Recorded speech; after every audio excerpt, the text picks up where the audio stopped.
Food is essential, and with billions of people to feed, speed is everything.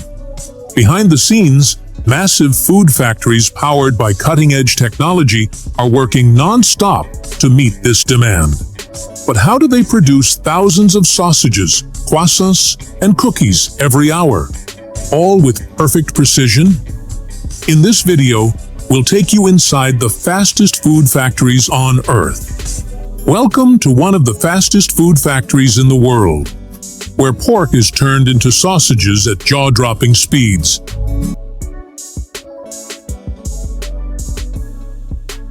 Every morning, hundreds of pigs arrive by truck. They're carefully herded into resting pens, where they relax for 8 to 12 hours before processing.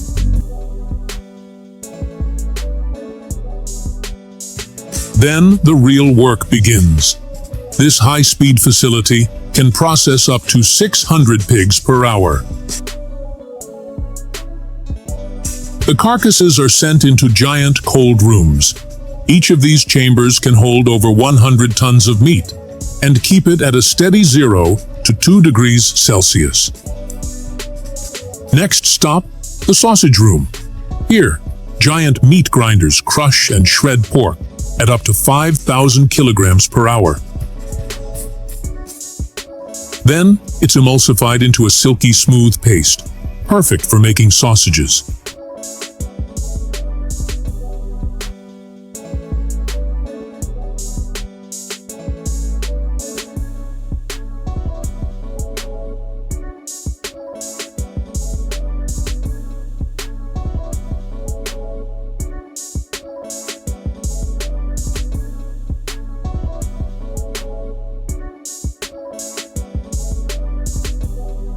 This machine? It's a beast. It stuffs and links over 30,000 sausages per hour. In just a few hours, live pigs are transformed into thousands of ready-to-ship sausages, all under one roof, all at crazy speed.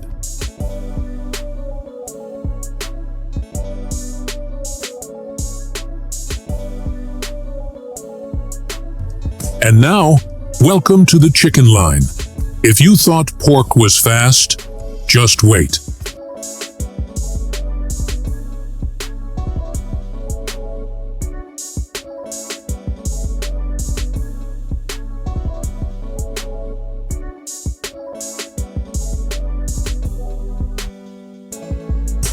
Every chicken you see here has already been slaughtered, bled, and plucked. But the race has only just begun. This is the evisceration zone, where machines remove the internal organs with surgical precision. Each chicken is opened, cleaned, and emptied in just 3 seconds. That's 1,800 birds per hour. Non-stop. No coffee breaks.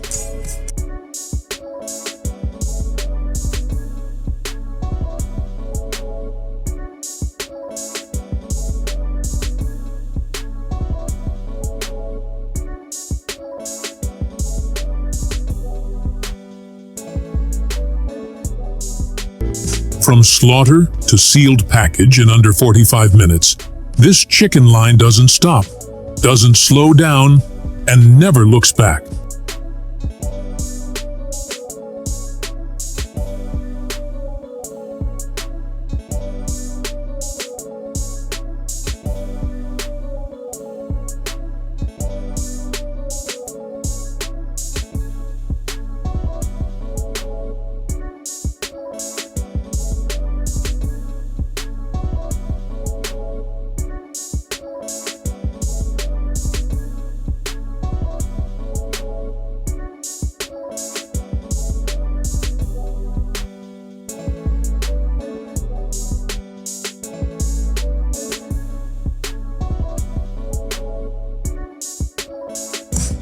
Using a system of robotic feeders, the machine stacks these soft chocolate wafers with almost obsessive accuracy, each one spaced within 0.5 millimeters of perfection.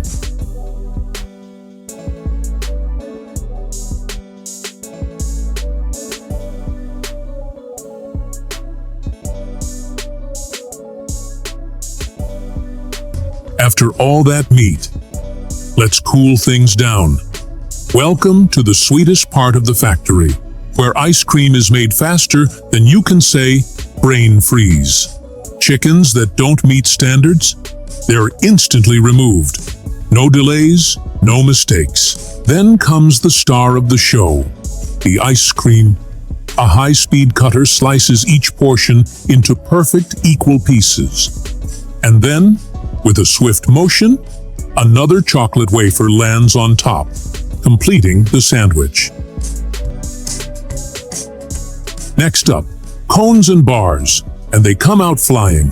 First, the cones. These crunchy shells are lined up at 200 per minute, each one held upright, waiting to be filled. Soft ice cream is piped in with mechanical grace. Not too full, not too light. Just the right swirl, down to the millimeter. Now, the part you've been waiting for, the ultimate chocolate dip. Each bar is dipped into liquid chocolate held at 31 degrees Celsius, just cool enough to harden in seconds, just warm enough to glide on smooth. Have you ever wondered how bakeries manage to make thousands of croissants that look exactly the same? Well, this is how.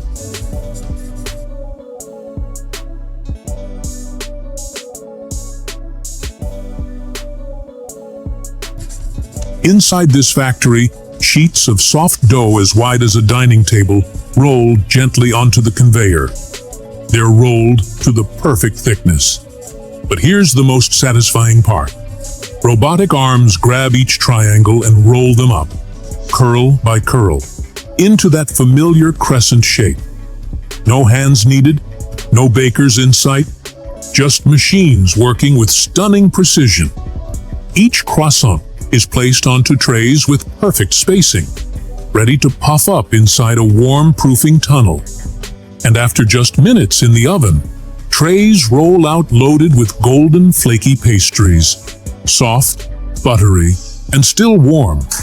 And now, the grand finale, cookies. Sweet, buttery, and baked by the thousands. But here, no baker is rolling dough by hand. Instead, machines do all the magic. It starts with giant hoppers filled with cookie dough, thick, rich, and ready to go. The dough is pushed down through precision extruders that can stamp out over 5,000 cookies per minute in every shape you can imagine. Hearts, stars, swirls, even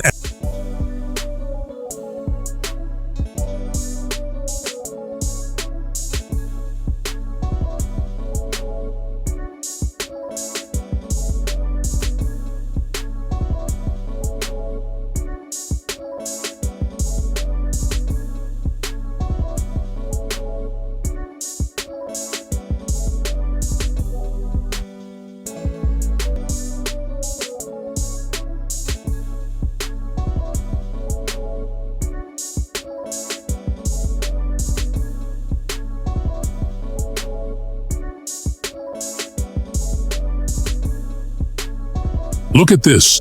Hundreds of soft, creamy sponge cakes rolling down a conveyor belt. And each one needs to be sliced with absolute perfection. No crumbling, no mess. Just clean, perfect layers, again and again.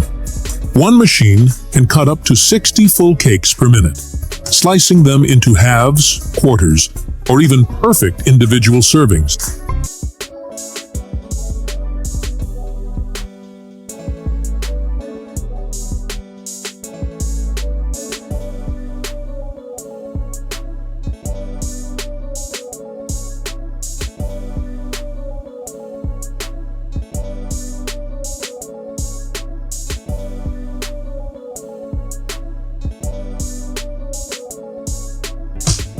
Have you ever wondered where your favorite chocolate bar really comes from?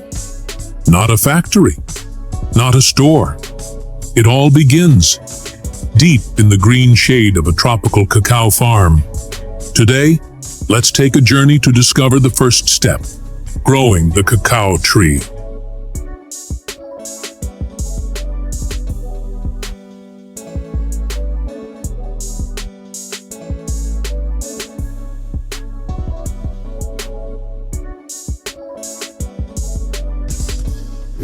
It all starts with a tiny seed, the cacao seed. Farmers carefully choose the healthiest ones and plant them in soft nursery bags. They water them, protect them from too much sun, and watch them grow every day. After a few months, the baby trees are knee-high, ready to face the real world. Cacao trees don't like too much sunlight. They're shy, just like a child hiding behind their mom. So farmers plant them under shade trees, like bananas or palms. It keeps the soil moist, the air cool, and even gives extra fruit to sell. Win-win! They trim every branch, feed the soil, and protect the trees from bugs. Because every cacao pod is a sweet treasure waiting to grow. After 3 to 4 years, the trees finally start producing fruit.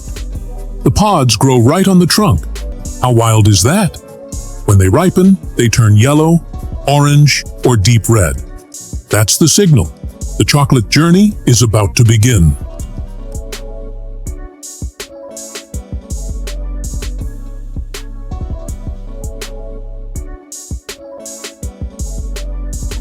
Cacao pods don't grow like apples or oranges.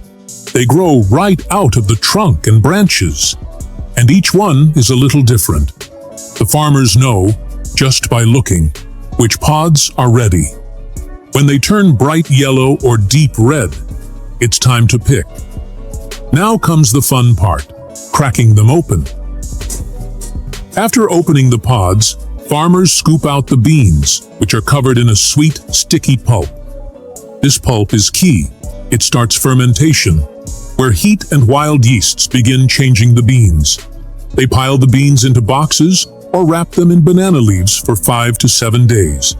As they ferment, the beans heat up, turn brown, and start to smell like chocolate. Farmers turn the beans every day or two to keep the process even and smooth. After fermentation is done, it's time to dry the beans under the sun. Farmers spread them out on large mats or drying racks.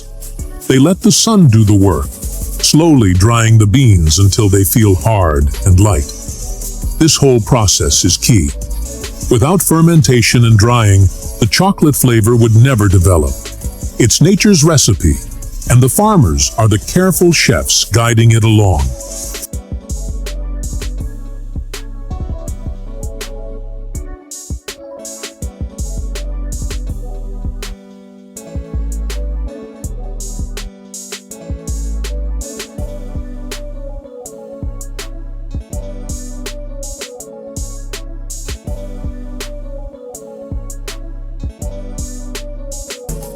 Now that the cocoa beans are dry, it's time for their journey to the chocolate factory.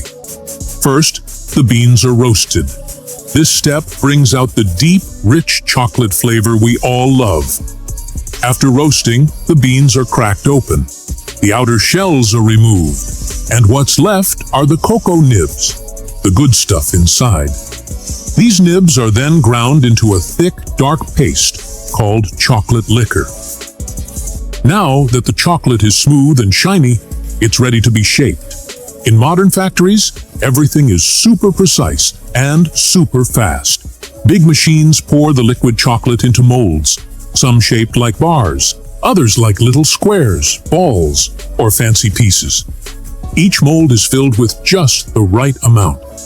Then the trays are gently shaken to remove bubbles and spread the chocolate evenly. Next, the molds go through a long, cooling tunnel. Here, the chocolate slowly hardens and gets that perfect snap.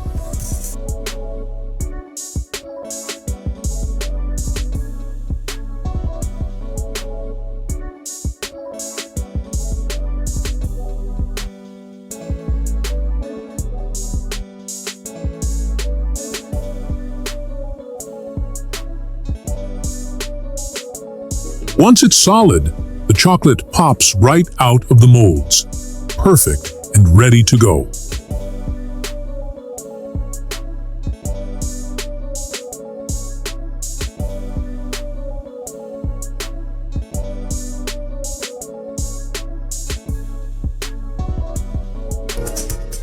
Once the chocolates are perfectly molded and cooled, it's time to pack them up.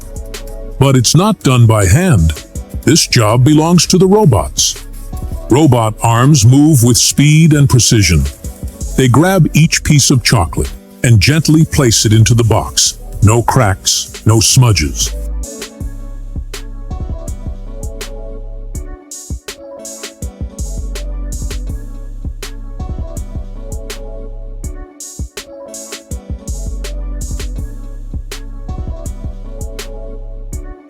Look at these incredible chocolate wrapping machines. They're fast, precise, and honestly, a little mesmerizing.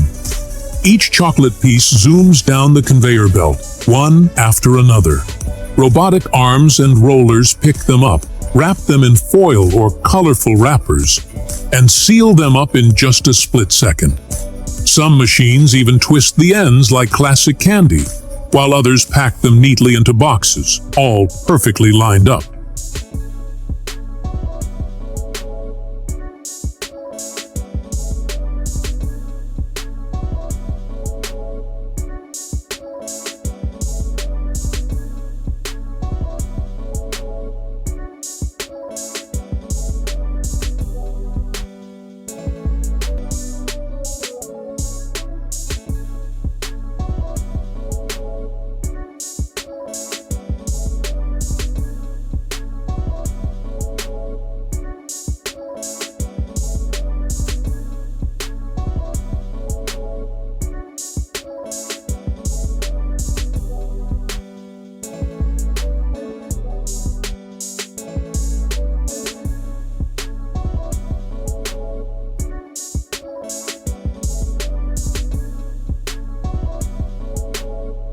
But chocolate isn't just for bars. It's also used as a smooth, shiny coating on candies, cookies, and all kinds of treats.